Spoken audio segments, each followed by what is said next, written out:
और सर 10वीं और 12वीं की परीक्षा जिस तरह से शुरू हो चुकी है, लेकिन आज की जो जनरेशन है और आज के बच्चे कहीं न कहीं तो जो मोबाइल की जो मास्टर स्टूडेंट मोबाइल की काल उनकी ओर जिस तरह से बढ़ रहे हैं, उनके ग्राफ में जिस तरह से जा रहा है, आप लोग भी एक यूपीएससी के टीचर हैं, क्या कहना चाहेंगे? जय महाराज, जय श्री कृष्ण। देखिए, ये जो सबसे पहले मैं 10वीं और 12वीं के जो बच्चे हैं, जो उनका परीक्षा चालू हो चुका है, जिनका परीक्षा अभी शुरू होने वाला है, दोनों ही बच्चों को एज अ टीचर आशीर्वाद भी देना चाहूंगा। और ये भी कहूंगा कि बच्चों, देखिए, सबसे पहले आपका भविष्य अगर सुरक्षित है तो हर चीज आपका सुरक्षित है। पढ़िए, मेहनत करिए। और थोड़ा सा एक मोटिवेशन या फिर थोड़ा सा एक लाइन भी बताना चाहूंगा कि जब आप परीक्षा देने जा रहे हैं तो उसके 24 घंटा पहले, या परीक्षा जिस दिन से शुरू हो रहा है, जिस दिन समाप्त होगा, आपके पास टाइम टेबल पड़ा हुआ है, उस बीच के समय में दो तीन चीजें जो मैं आपको राय देना चाहूंगा। जैसे कि तेल को सामान को ना खाए, जैसे कि कोई भी स्ट्रेस ना ले, जैसे कि किसी भी प्रकार का किसी से कोई झगड़ा या मनमुटाव ना रखे, अपने पढ़ाई पर ध्यान दे, फोकस करे।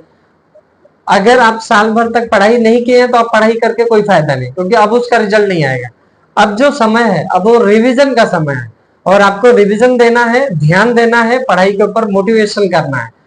और सबसे पहली बात तो माता पिता का आशीर्वाद हो, अपने से बड़ों का और गुरुजन का आशीर्वाद हो। इसलिए सुबह सुबह निकलते समय माता पिता का और ईश्वर का, प्रभु का ध्यान करिए, उनका पैर छू लीजिए, माँ बाप का, और भगवान का आशीर्वाद ले लीजिए। और निश्चिंत करके समय से पहले निकलिए। कई बार क्या होता है कि कुछ बहुत सारे बच्चे आधा घंटा एक घंटा पहले निकलते हैं, और कई बार ट्रैफिक या बहुत सारी जगह पर फंस जाते हैं, जिसकी वजह से वो टेंशन में आ जाते हैं और बहुत सारी दिक्कत हो जाती है। और आपको एक योजना बता दूं, और जो हमारी मुंबई पुलिस जो ट्रैफिक के प्रति डीसीपी साहब हमारे जो काम कर रहे हैं, ट्रैफिक डीसीपी, उन्होंने ये भी कहा है कि सभी बच्चों के लिए हमने ट्रैफिक का पूरा बंदोबस्त किया है। ट्रैफिक पुलिस हर जगह जगह खड़ी है। अगर किसी को भी किसी भी प्रकार का दिक्कत हो तो आपको मैं एक नंबर नया सवेरा के द्वारा कमेंट में बता दिया जाएगा। तो उस नंबर पर आप फोन कर सकते हैं। आप जिस जगह पर हो वहां से आपके एग्जाम सेंटर तक आपको पहुंचा दिया जाएगा। साथ ही साथ इस तरह का प्रोग्राम हमारे शिवसेना की तरफ से, हमारे मुख्यमंत्री उप मुख्यमंत्री एकनाथ शिंदे साहब की तरफ से, और ठाणे जिला श्री श्रीकांत शिंदे कल्याण लोकसभा से, और हमारे नरेश मस्के साहब द्वारा, उनके द्वारा एक कार्यक्रम भी आयोजन किया गया है। रिक्शे का प्रबंधन भी किया गया है। इसके बाद जो आपने अगला प्रश्न पूछा मोबाइल के संबंधित को लेके, मोबाइल हमारा एक जो जनरेशन है, हमारी जनरेशन को पूरी तरह से खराब कर रहा है। लेकिन ये बात कहने के पहले मैं एक बात और जोड़ना चाहूंगा, क्योंकि मैं यूपीएससी का टीचर हूँ, इकोनॉमिक और फिलोसफी लेता हूँ। मोबाइल कहीं ना कहीं, इंटरनेट अगर गलत है तो कहीं ना कहीं सही भी है। अगर आप इंटरनेट का सही सदुपयोग और पॉजिटिविटी से यूज करें तो कहीं ना कहीं आपको बहुत सारे मार्गदर्शन दे सकता है, आपको मोटिवेशन के तरीके सिखा सकता है, आपको डर भय, एग्जाम में लिखने का तरीका, एग्जाम प्रॉपर कैसे कंडक्ट हो, आपको क्या लिखना है, क्या मार्गदर्शन होगा जब आप परीक्षा दे रहे हैं, ये सारी चीजें आपको इंटरनेट ही बताता है। और रही बात उन गलत बच्चों के लिए या उन सभी लोगों के लिए जो बच्चों को हमारे बच्चों को भटकाने की कोशिश कर रहे हैं, मैं उन सभी लोगों को कड़े शब्दों में ये कहना चाहता हूं कि आप हमारे भारत के बच्चों को नहीं बिगाड़ सकते हैं।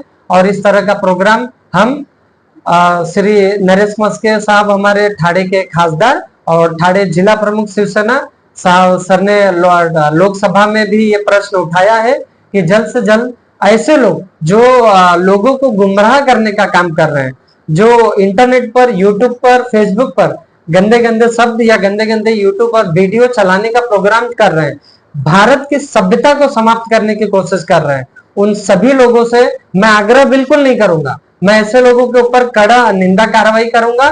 और मैं मस्के साहब की तरफ से मैं ये भी कहूंगा कि हमारे मस्के साहब, हमारे खासदार ठाणे जिला प्रमुख और खासदार लोकसभा में, उन्होंने बहुत अच्छा प्रश्न उठाया है। उसके लिए हमारा पूरा शिवसेना और मैं प्रमोद दुबे उत्तर भारतीय मोर्चा की तरफ से उनका अभिनंदन करता हूं कि सर ने सिर्फ न केवल ठाणे के बारे में, न केवल मुंबई महाराष्ट्र के बारे में एक ऐसा प्रश्न उन्होंने उठाया है लोकसभा में, जिस प्रश्न की उत्तम सराहना की जानी चाहिए और जो फेसबुक पर और जो अलग अलग यूट्यूब पर गलत गलत चीजें दिखाई जा रही है माताओं और बहनों के ऊपर, ये बहुत ही निंदनीय है।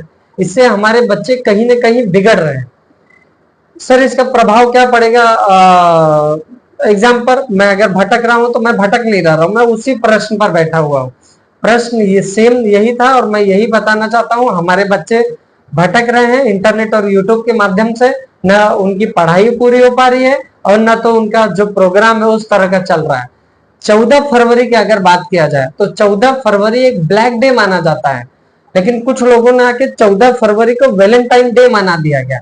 वैलेंटाइन डे अच्छी चीज है, ये इसको मैं भी बुरा नहीं मानूंगा, लेकिन एक खूबसूरत जोड़ियों के लिए और शादीशुदा संबंध उनके लिए है। ये गर्लफ्रेंड बॉयफ्रेंड जिस तरह का हमारे देश में सिस्टम चल रहा है, ये कहीं ना कहीं पूरी तरह से निंदनीय है। लेकिन सर आपने जिस तरह 14 फरवरी को जिस तरह की बात की, तो 14 फरवरी और जिस तरह से आज की जो जनरेशन है वो वैलेंटाइन डे के रूप में जिस तरह देखती है, लेकिन हमारे इतिहास को वो नहीं जानती कि अभी जैसे आपने पता है कि ब्लैक डे के रूप में जिस तरह से किया जाता है, पुलवामा की घटना हुई थी, लेकिन उसके पहले और इसे शहादत दिवस के रूप में भी जिस तरह से देखा जाता है, माता पिता पूजन दिवस के रूप में, लेकिन आज के बच्चों को वो चीज पता नहीं होती।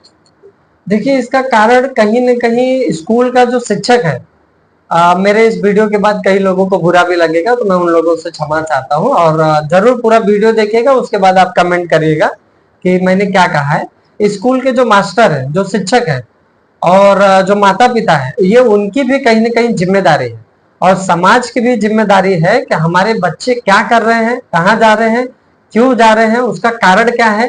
बंधन बहुत जरूरी होता है।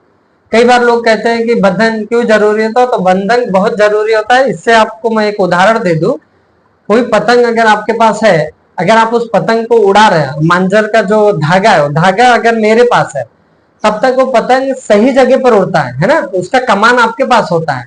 लेकिन आपने कहा ना बंधन जरूरी नहीं है, तो एक काम करिए, पतंग को काट दीजिए, धागे को काट दीजिए।